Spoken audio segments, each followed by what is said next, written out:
Hello दोस्त कैसे हैं आप लोग। उम्मीद करते हैं अच्छे होंगे। आप लोग की पढ़ाई बहुत अच्छी चल रही होगी। पीसीएस की दुनिया में आप सभी का स्वागत है। हम लोग बिहार का ज्योग्राफी कर रहे थे। उसी क्रम में हमने बिहार का सामान्य परिचय, बिहार का भौतिक विभाजन, बिहार का जलवायु, बिहार का वनस्पति, बिहार का जितना वाइल्ड लाइफ सेंचुरी और नेशनल पार्क था, और बिहार का नदी तंत्र। नदी तंत्र में हम लोगों ने देखा था कि बिहार की नदी को करेंगे और उनकी सहायक नदी और उनकी विशेषता, दूसरा जलप्रपात, तीसरा झील, पांचवा गर्म कुंड। तो आज हम लोगों ने जो कल हम लोगों ने किया था उत्तर बिहार की नदियां को, आज हम लोग करेंगे दक्षिण बिहार की नदियां को। जो प्रमुख नदियां हैं वो कहाँ से निकलती हैं और उनकी क्या विशेषता है। तो चलिए शुरू करते हैं दक्षिण बिहार की नदियां। पहला है कर्मनाशा।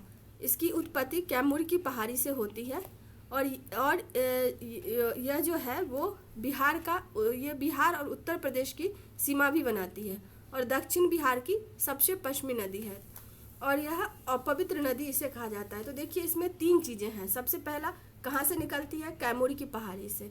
इसको कर्मनाशा क्यों कहा जाता है? ऐसी मान्यता है कि आप जितना कर्म किए हैं और उस नदी में जाके अगर नहा लेते हैं तो आपका पूरा जो कर्म है वही ख़त्म होता है। तो प्लीज़ मत जाइएगा पढ़ लिख के वहाँ नहाने के लिए। चलिए ये तो एक किंवदंती है। उसके बाद है दूसरा इसमें कि यह उत्तर प्रदेश और बिहार की सीमा बनाती है। तीसरा है कि पूछेगा, जैसे हम लोग पढ़ते हैं उत्तर बिहार की सबसे पूर्वी नदी महानंदा है, वैसे ही दक्षिण बिहार के सबसे पश्चिमी नदी ये कौन सा है? कर्मनाशा। कौन सा है? कर्मनाशा। सेकेंड जो सबसे इम्पोर्टेंट है वो सोन नदी। आपको पता ही है सोन नदी जो है वो अमरकंटक की पहाड़ी के मैकाले रेंज से निकलती है। अब यहाँ देखिए, यहाँ से क्या होता है, अमरकंटक से जो ये है विंध्य और सतपुरा के सीमा पर अवस्थित है अमरकंटक, और यहाँ से सोन, नर्मदा और जोहिला तीन नदी निकलती है। और सोन जो है वो गंगा के एकमात्र नदी है जो गंगा के दाएं तट पे मिलती है और नर्मदा जो है वो अरब सागर में जाके प्रभावित होती है और ये भ्रंश घाटी में बहती है। अब यहाँ देखें कि हमने क्या देखा, सोन नदी अमरकंटक की पहाड़ी के मैकेले रेंज से निकलती है। फिर हमने थोड़ा अमरकंटक के बारे में देखा। अमरकंटक जो है सतपुरा और विंध्य के सीमा पे है, और हमने देखा कि अमरकंटक से तीन नदी निकलती है, नर्मदा, सोन और जोहिला। जोहिला जो है वो सोन की सहायक नदी है और नर्मदा जो है वो भ्रंश घाटी में प्रभावित होती है, अरब सागर में गिरती है, और सोन जो है वो गंगा के दाएं तट पे आके मिलती है और ऐसा एक मात्र नदी है। तो अब हम देखते हैं सोन नदी का बिहार के संदर्भ में। ठीक है, तो बिहार के संदर्भ में देखते हैं तो सबसे पहला होता है यह बिहार में कहाँ प्रवेश करती है। तो यह बिहार में जो है वो रोहतास और गढ़वा जो है वो झारखंड में है और रोहतास कैमूर के बगल में है। तो वहाँ से प्रवेश करती है यह बिहार में, और फिर बिहार ये जो है मनेर में गंगा में मिल जाती है। सोन जो है वो गंगा की सेकेंड सबसे बड़ी सहायक नदी है। पहला कौन सा है? यमुना। और सोन को अगर हम देखें तो इसकी सहायक नदी है उत्तरी कोयल। यहाँ पे एक डैम बनाया गया था जो झारखंड और बिहार दोनों में सिंचाई की सुविधा को प्रदान करता है, और इस पे रिहंद बांध भी है, और इसकी सहायक नदी कन्हर भी है जो कि उत्तर प्रदेश में है। अब यहाँ देखिए डैम के कारण ये जो उत्तरी कोयल नदी पे और सोन नदी पे जो डैम बना था, इसलिए भोजपुर का जो मैदान है वो शुष्क क्षेत्र है। हम लोग जब जलवायु पढ़े थे तो देखे ही थे कि उत्तरी मैदान में है वर्षा अधिक मिलता है, लेकिन दक्षिणी बिहार में जो है वो शुष्क या सूखा प्रदेश अधिक होता है। परंतु ये डैम के विकास होने के कारण नदियों पे सिंचाई की सुविधा जो है वो विस्तारित हुई, फलतः जो शुष्क क्षेत्र था वो उत्पादित क्षेत्र में परिवर्तित हो गया।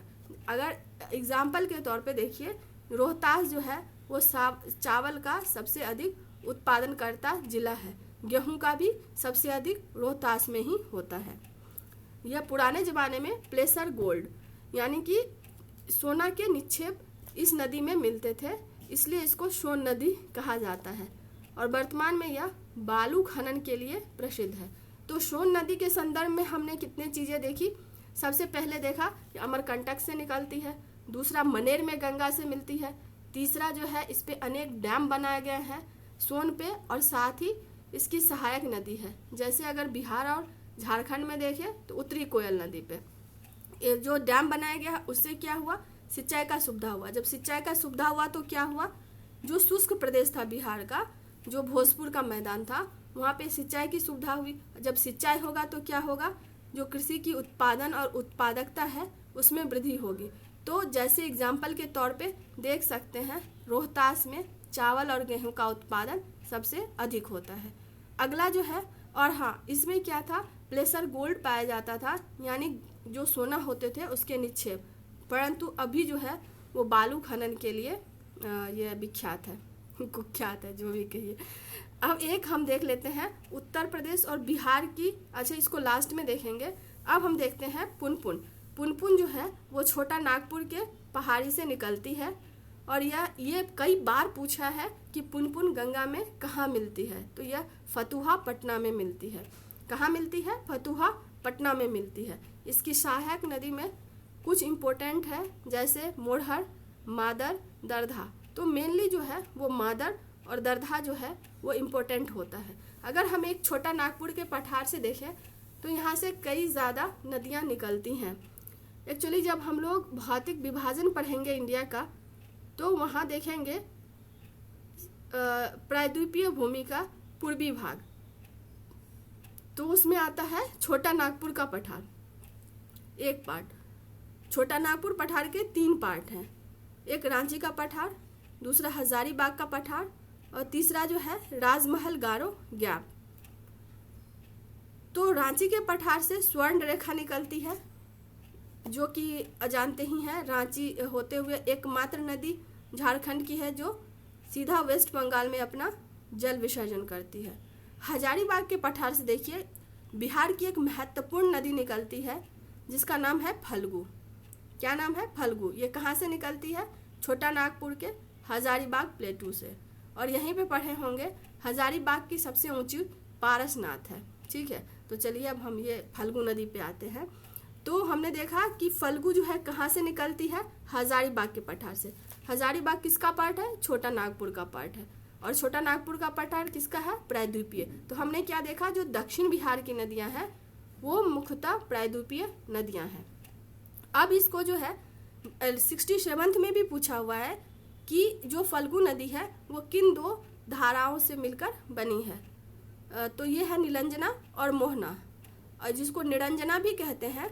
और पुनपुन यह जो है ये गंगा में नहीं मिलती बल्कि पुनपुन में मिल जाती है, और पुनपुन में के साथ मिलके यह फतुहा में गंगा नदी में मिल जाती है। अब यहाँ देखिए ये जो पुनपुन नदी है वहाँ गया में, एक्सट्रीमली सॉरी, हम लोग फल्गु नदी पढ़ रहे हैं। तो फल्गु नदी के जो तट है वहीं पे गौतम बुद्ध को ज्ञान प्राप्त हुआ था, पहला।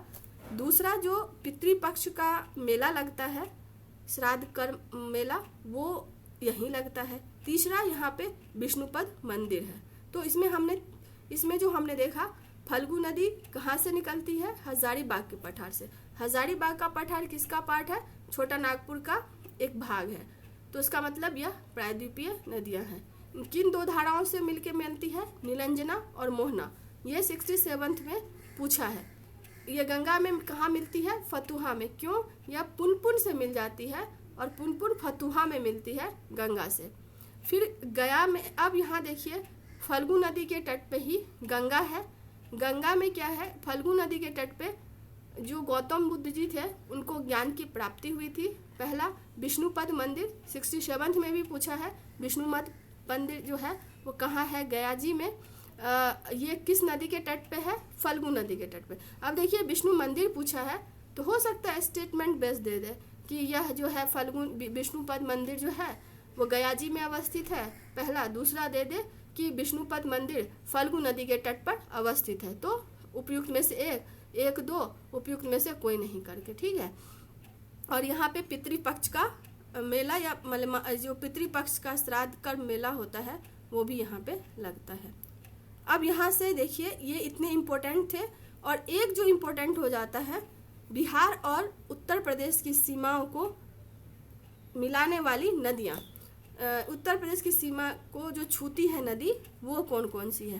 तो एक कर्मनाशा है, दूसरा गंडक है और तीसरा घाघरा है। तो 3 नदी है जो उत्तर प्रदेश और बिहार की सीमा को स्पर्श करते हुए स्पर्श करती है। अब यहाँ पे देखिए, तो हम लोगों ने देख लिया इम्पोर्टेंट जो नदियाँ थी।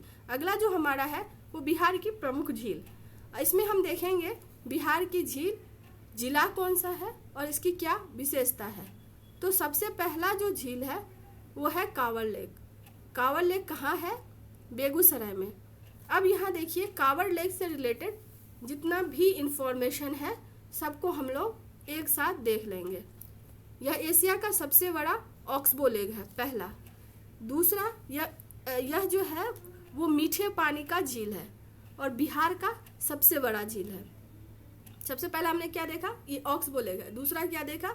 यह बिहार का सबसे बड़ा लेक है। ये कैसा झील है? अवशिष्ट गोखुर झील है। किस नदी पे ये ऑक्सबो लेक बना है? गंडक नदी पे। यहाँ पे क्या होता है, यह क्यों प्रसिद्ध है? प्रवासी पक्षी के लिए। और इसमें जो है यहाँ पे गिद्ध की 3 प्रजाति पाई जाती हैं जो लुप्तप्राय प्रजाति हैं। तो स्टेटमेंट बेस देगा तो इस तरह से दे सकता है। पहला कि कांवर झील जो है, क्योंकि ये भी कई बार पूछा है, एशिया का सबसे बड़ा ऑक्सबो लेक कौन सा है?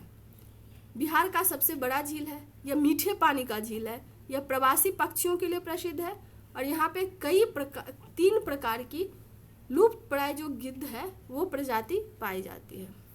और किसका ऑक्सबो लेक है? गंडक का। दूसरा आता है कुशेश्वर झील। ये कहाँ है? दरभंगा में और यह माइग्रेटरी बर्ड के लिए प्रसिद्ध है। घोड़ा कटोरा झील, ये पता नहीं क्यों हमको लगता है कि बहुत इम्पोर्टेंट है। यह राजगीर में है और ये राजगीर के पहाड़ियों के मध्य अवस्थित है और यहाँ पे एक बुद्ध का प्रतिमा बनाया गया है घोड़ा कटोरा झील के ये। और यहीं पे देखेंगे जयप्रकाश नारायण उद्यान है जहाँ पे जरासंध का मूर्ति को भी अभी अनावरण किया गया है। और घोड़ा कटोरा झील जो है इसका पौराणिक महत्व है। ऐसा माना जाता है कि महाभारत के जो जरासंध थे उनका जो घोड़ा था वो जो पानी पीने जाता था उसका सोर्स घोड़ा कटोरा झील ही था। इसकी आकृति घोड़े के कटोरे के समान है, इसलिए इसका नाम, क्योंकि घोड़े के पानी का स्रोत था इसलिए इसका नाम क्या है? घोड़ा कटोरा। यानी कि घोड़ा का कटोरा झील है जिसमें जरासंध का जो घोड़ा था वो पानी पीने जाता था। ऐसा मतलब पौराणिक मान्यता है। अनुपम झील, ये कई बार पूछा है, ये कैमूर में है। यह कैमूर के वाइल्ड लाइफ सेंचुरी के मध्य अवस्थित है। अनुपम झील कहाँ है? कैमूर में। और कैमूर का जो वाइल्ड लाइफ सेंचुरी है उसके मध्य में अवस्थित है। अगला जो है जगतपुर झील, यह भागलपुर में है और यह पर्यटन के लिए विकसित किया जा रहा है। मोती झील मोतिहारी में है। मुचलुंडा झील ये गया में है। और यहाँ पे ये ध्यान दीजिएगा, ऐसे क्वेश्चन पूछ सकता है कि बुद्ध की जो ध्यान मुद्रा की मूर्ति है उसको कहाँ स्थापित किया गया है? वो मुचलिंडा झील कहाँ है? गया में। ठीक है। अब जो एक इम्पोर्टेंट झील है वो है गोगाविल। गोगाविल जो है बिहार का जो सामुदायिक संरक्षण सेंटर है उसका एकमात्र ये झील है, पहला। दूसरा ये कहाँ पे है? कटिहार में। और तीसरा जो है यह गंगा और महानंदा के मध्य जो है वो अवस्थित है। ठीक है। उसके बाद देखिए झील में एक जो इम्पोर्टेंट झील है वो मत्स्यगंधा झील है और सिमरी बख्तियारपुर, ये दोनों सहरसा में है। और मत्स्यगंधा झील जो है वो मानव निर्मित झील है और सिमरी बख्तियारपुर जो है ये क्या है? कई छोटे छोटे झील मिलके एक झील बन गया है। तो सिमरी बख्तियारपुर भी कई बार पूछता है। तो स्टेटमेंट बेस्ड अगर क्वेश्चन देता है तो उसमें दे सकता है कि छोटे छोटे झील मिलके एक बड़ा झील का निर्माण करता है जो सिमरी बख्तियारपुर झील है, यह बिहार के सहरसा जिले में अवस्थित है। ठीक है। तो इस तरह से थोड़ा अगर आप क्वेश्चन खुद ही दिमाग में फ्रेम करके बनाते हैं और फिर उसको पढ़ते हैं तो 2 चीज़ें होंगी। एक तो आपको पढ़ने में भी मन लगेगा, दूसरा थोड़ा सा आपका इफिशियंसी जो है वो बढ़ जाएगा। अगला जो है वो है बिहार के प्रमुख जलप्रपात। तो जलप्रपात क्या होता है, जो पहाड़ होता है और पहाड़ से पानी दो तरीके से जाएगा, एक कोई भी चीज़ हॉरिजॉन्टली फ्लो करता है और एक वर्टिकली फ्लो करता है। जब पानी की जो धाराएं हैं वो वर्टिकली नीचे की ओर आती हैं तो उसे जलप्रपात कहते हैं। और जलप्रपात जानते हैं सबसे इम्पोर्टेंट क्या है, इससे आप जल विद्युत उत्पादन कर सकते हैं। तो इस तरह से भी क्वेश्चन अगर चाहे तो फ्रेम कर सकता है कि ये जो कोई भी जलप्रपात का नाम दे दे और बोले इससे बिजली उत्पादन किया जा सकता है, तो हाँ किया जा सकता है। अब चलिए जो इम्पोर्टेंट एग्ज़ाम के पॉइंट ऑफ व्यू से है उसको हम लोग बिहार के जलप्रपात को देखते हैं। तो सबसे पहले अगर हम देखें जियारकुंड जलप्रपात, ये भोजपुर जिला में है। दूसरा कलोकत जलप्रपात, ये कई बार पूछा है, यह नवादा में है। कलोकत जलप्रपात कहाँ है, नवादा में है। और यहाँ पे एक किंवदंती था कि यहाँ के एक राजा थे, उनको श्राप मिल गया था और वही सर्प के रूप में कलो मतलब कलोकत फन वो करके यहाँ पे रहते थे। अब चलिए अगला जो है तूतला भवानी, ये जो है इसकी विशेषता क्या है, ये धराक से पानी नहीं गिरता, ये 3 स्टेप में, पहले थोड़ा फिर थोड़ा फिर थोड़ा, यानी कि सीढ़ी टाइप से, तो यहाँ पे ये पानी गिराता है। धुआंकुंड जलप्रपात, ये भी रोहतास में है। यह कौ और धोआ नदी, अब देखिए ये सब ध्यान दीजिएगा तो आपको नदी वाले है उसमें भी जैसे पूछ देगा कि कौ और धोआ नदी कहाँ पाया जाता है, ये रोहतास में प्रभावित होता है। फिर महादेव खो जलप्रपात, उसके बाद है दुर्गावती जलप्रपात। जो दुर्गावती जलप्रपात है ये बहुत इम्पोर्टेंट है क्योंकि यह सबसे ऊंची जलप्रपात है बिहार की और यह रोहतास जिले में है। माझर कुंड ये भी है, यह भी कौ नदी पे ये जलप्रपात है। और यहाँ पे तारा चंडी मंदिर है और तारा चंडी मंदिर जो है वो 52 शक्तिपीठ में एक शक्तिपीठ जो है इसको माना जाता है।